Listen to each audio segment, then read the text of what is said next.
Donc les dernières 24 heures avant que le cheptel soit abattu, Ils n'ont pas envie d'être là. Personne n'a envie d'être là et faire ce qu'on doit faire.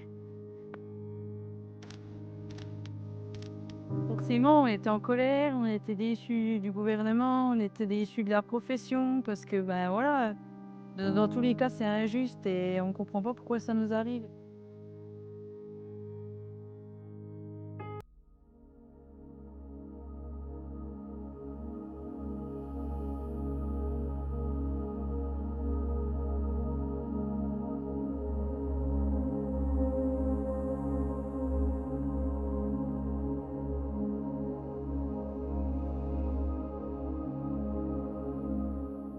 Depuis plusieurs semaines, un sujet anime le monde agricole, la DNC, une situation sanitaire exceptionnelle qui touche directement nos élevages.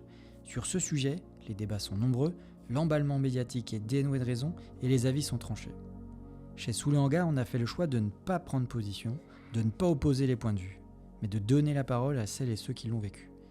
Aujourd'hui, on est dans le Jura, chez Lisa et Flavien, installés depuis à peine 10 mois. Leur ferme a été touchée par une mesure d'abattage liée à la DNC, et vous allez le voir, ils ont voulu aller vite pour protéger les élevages voisins. Ils ont accepté de revenir sur ce qu'ils ont traversé pour raconter, pour expliquer, pour se projeter, et aussi pour passer leur message de sincérité.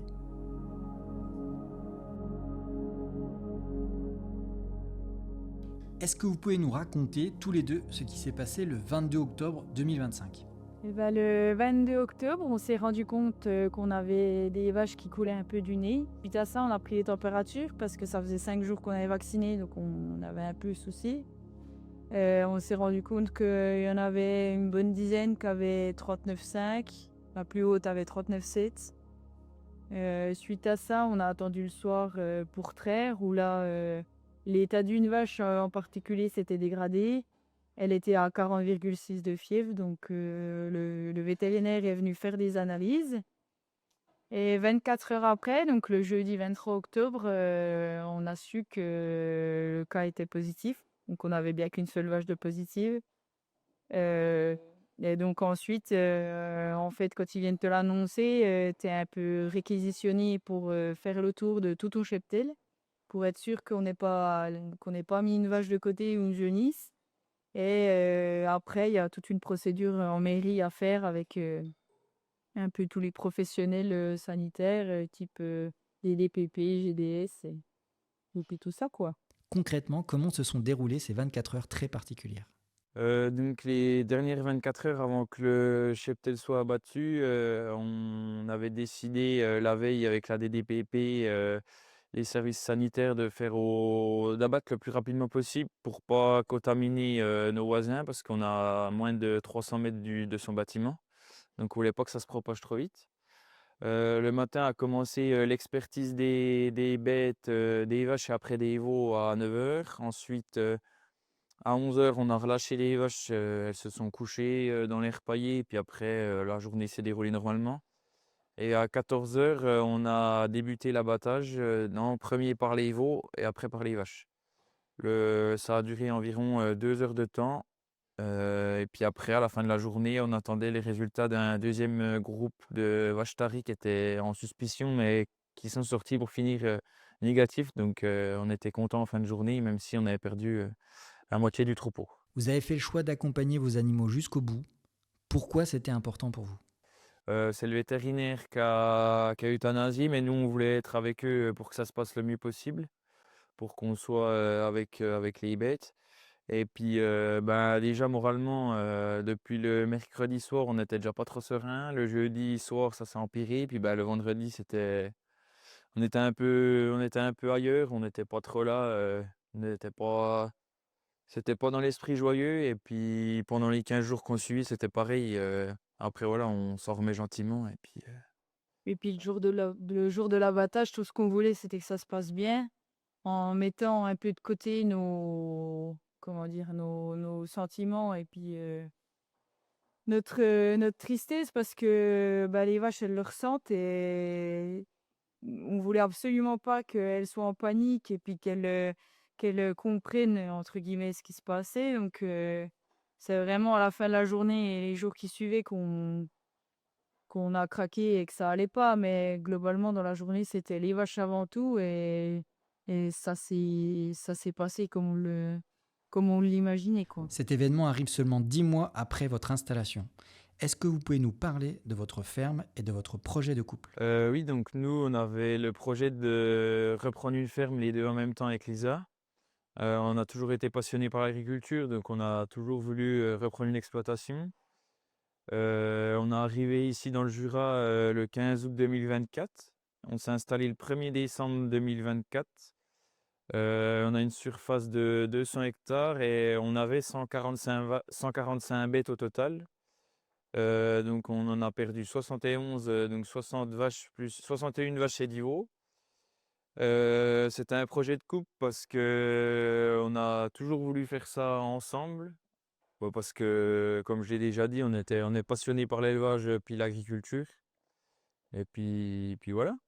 Puis étant hors cadre, tous les 2, en n'ayant aucune, famille proche, exploitant, on avait la volonté de s'installer tôt et ensemble, ça nous a permis aussi de choisir une exploitation qui nous convenait à 100 puisqu'on est parti à presque 100 kilomètres de chez nous et aujourd'hui, au bout d'1 an, on le regrette pas, tout nous plaît sur l'exploitation, hormis la maladie.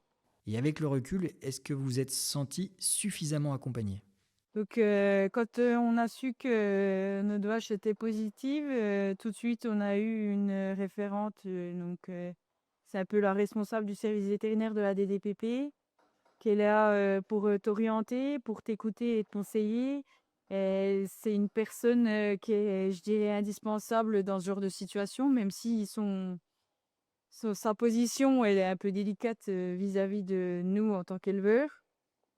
S'il y a bien quelque chose à dire, c'est que autant eux que nous, que les vétérinaires qui sont venus abattre, ils ont pas envie d'être là. Personne n'a envie d'être là et faire ce qu'on doit faire. Heureusement qu'on a quelqu'un, comme ça auprès de nous pour nous soutenir et puis nous aider puisque, en fait, on s'appelle, pratiquement 2 fois par semaine pour, des questions ou juste pour prendre des nouvelles.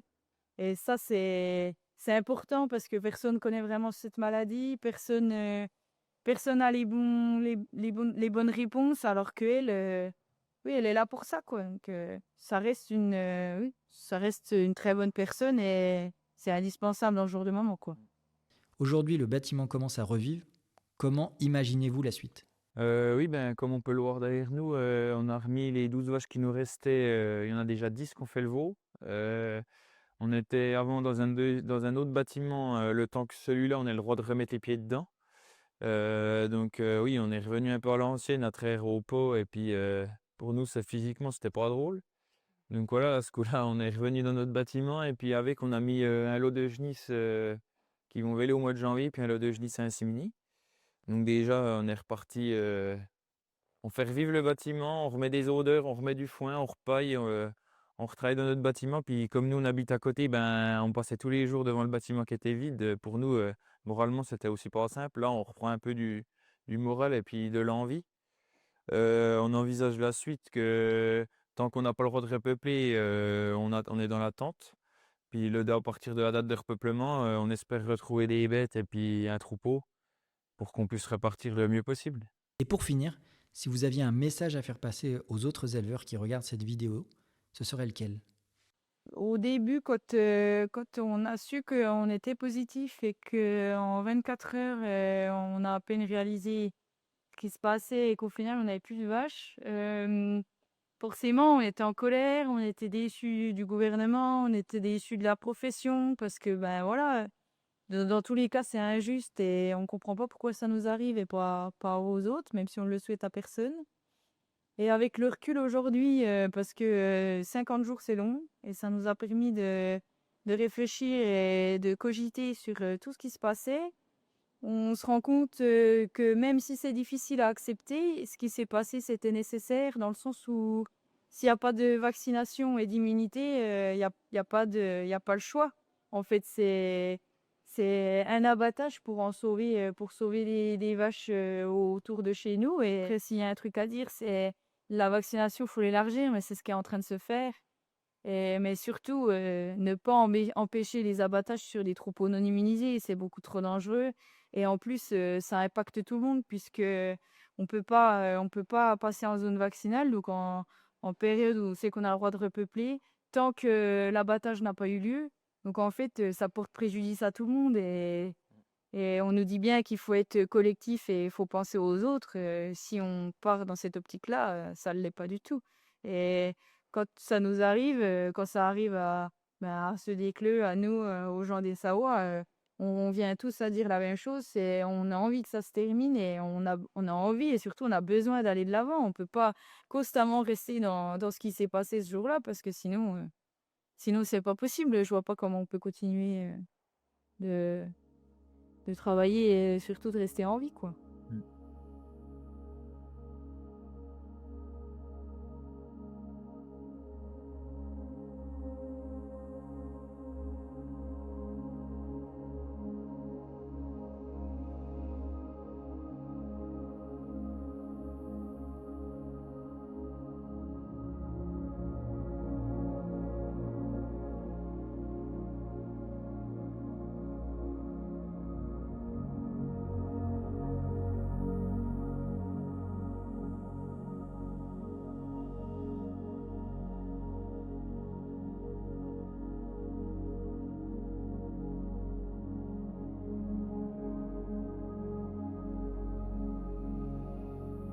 Merci à Lisa et à Flavien pour leur confiance. Ce témoignage n'a pas vocation à clore le débat. Il existe des vécus différents, des réalités différentes, des opinions multiples autour de la DNC.